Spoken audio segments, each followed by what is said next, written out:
everyone. Welcome to Easy English Cafe. Our common word of the the common phrase of the day is cry wolf.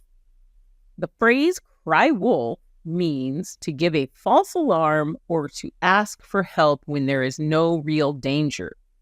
It comes from the old fable, The Boy Who Cried Wolf, where a boy keeps lying about a wolf attacking his village. When a real wolf finally comes, no one believes him.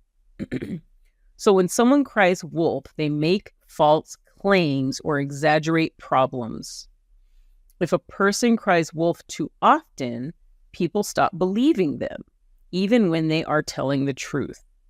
This phrase is commonly used when someone lies, exaggerates, or seeks attention without a real reason.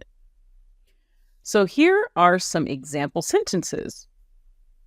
If you keep pretending to be sick to skip school, one day when you're really sick, no one will believe you. Don't cry wolf.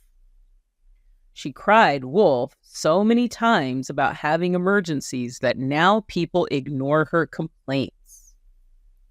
The alarm kept going off for no reason, so we thought it was crying wolf. But then there was an actual fire. So give it a try. You might see cry wolf in movies, in books you read. You might hear it on the news or even in a conversation. So give it a try. And please join us, like and subscribe. We love your company and have a good day. Bye, guys.